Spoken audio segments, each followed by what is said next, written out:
वास्तुशास्त्र में ब्रह्म स्थान की क्या इंपॉर्टेंस है। पर ये जो जानकारी ना बहुत इंपॉर्टेंट होती है अगर आप नया घर खरीद रहे हैं या आपका कोई ऑफिस या फैक्ट्री है।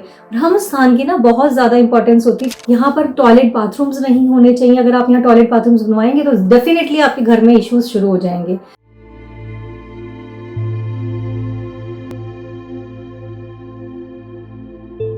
Welcome to our channel. मैं Nidhi Agarwal, vastu consultant, numerologist and crystal expert. आप सभी का बहुत बहुत स्वागत है। आज अपने इस वीडियो में हम बात करेंगे ब्रह्म स्थान की। वास्तुशास्त्र में ब्रह्म स्थान की क्या इंपॉर्टेंस है। वैसे तो देखिए बहुत वीडियोस, बहुत कुछ जानकारी अवेलेबल है आजकल इंटरनेट पे, बट फिर भी मुझे ऐसा लगा कि मेरे क्लाइंट्स को, पहले भी मैंने ब्रह्म स्थान को लेके वीडियोस बनाए हैं, पर ये जो जानकारी ना बहुत इंपॉर्टेंट होती है अगर आप नया घर खरीद रहे हैं, घर में कोई काम करवा रहे हैं, अगर आपका प्लॉट है और आप उस पर कंस्ट्रक्शन करवाने वाले हैं, या ऑलरेडी आप एक फ्लैट में रह रहे हैं, या आपका कोई ऑफिस या फैक्ट्री है।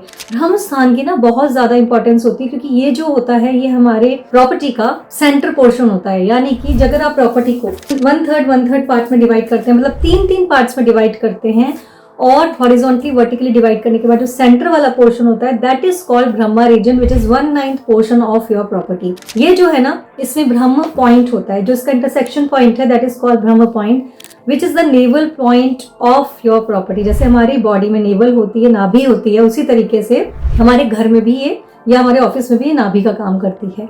तो ये जो एरिया होता है ना, ये हमारा फिफ्थ एलिमेंट, जिसे हम स्पेस एलिमेंट कहते हैं, उसका होता है।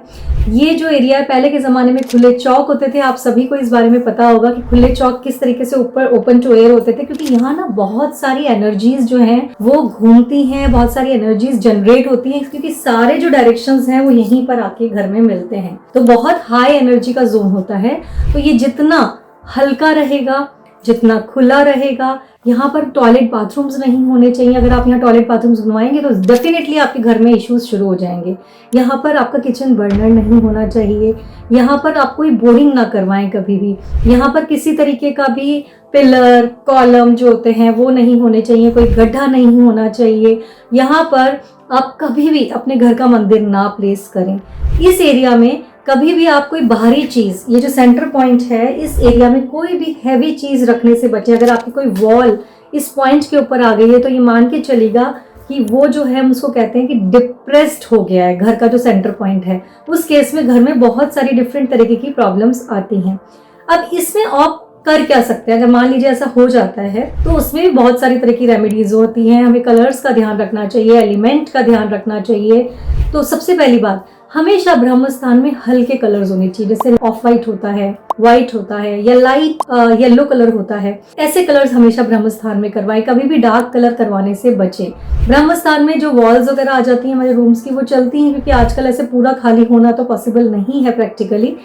तो आप क्या उपाय करेंगे, आप ब्रह्म स्थान में ब्रह्मा यंत्र लगाएंगे। पर ब्रह्मा यंत्र जो होता है ना, वो जो यंत्र है वो आपके लिए तब तक एक शो पीस है जब तक कि आप उसको उसके मंत्रों द्वारा जागृत ना करें। तो किसी पंडित जी को बुला के तो उसको पहले जागृत करवाइए ब्रह्म यंत्र के मंत्रों से, ब्रह्मा जी के। उसके बाद ही आप इसको इंस्टॉल कीजिए। आप वहाँ पर बैम्बू ट्री लगा सकते हैं। आप वहाँ पर, जैसे हमारा एमेथिस्ट है, क्लियर क्वार्ट्ज है, ऐसे जो क्रिस्टल है उनका कोई क्लस्टर, कोई जियोड, कोई रफ स्टोन, कोई बॉल, कोई पिरामिड रख सकते हैं। उससे भी आपके ब्रह्म स्थान में पॉजिटिविटी आएगी।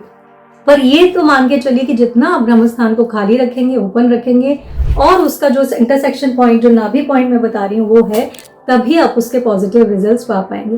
ब्रह्म स्थान में हमारी कुछ रेमेडीज हैं स्पेसिफिक, जैसे मंजूषा बॉक्स होता है जिसके अंदर बहुत सारी जड़ी बूटियां, बहुत सारे जेमस्टोन्स होते हैं। उस मंजूषा बॉक्स को भी इंस्टॉल किया जाता है गड्ढा खोद के। ब्रह्म स्थान में हम एनर्जी को बढ़ाने के लिए और भी कई तरीके के उपाय करते हैं। तो अगर आपको ऐसा कोई भी गाइडेंस चाहिए हो तो आप कॉन्टैक्ट कर सकते हैं, हमारा नंबर वहां पर दिया हुआ है। मैं कोशिश करूंगी कि आगे भी कुछ ऐसी रेमेडीज लेके आती रहूं जो आपके घर में अगर कोई भी किसी तरह के भी वास्तु डिफेक्ट्स हैं उसको आप खुद ही ठीक कर पाएं। पर देखिए, जब भी आप किसी एक्सपर्ट के सुपरविजन में काम करते हैं तो डेफिनेटली आपको ज़्यादा बेटर रिजल्ट्स मिलेंगे। और जितना आप इसको हल्का रखेंगे वैसे ही आपकी चीज़ें बेटर होती चली जाएंगी। तो वीडियो को लाइक ज़रूर कर दीजिएगा, चैनल को सब्सक्राइब कर दीजिए। और अगर आप किसी भी टॉपिक पे चाहते हैं कि मैं वीडियो बनाऊं, चाहे वो वास्तु हो, न्यूमरोलॉजी हो या क्रिस्टल्स, तो डेफिनेटली आप कमेंट बॉक्स में लिख दीजिए। हम पूरी कोशिश करेंगे कि उस टॉपिक पे वीडियो लेकर आएँ। नमस्कार।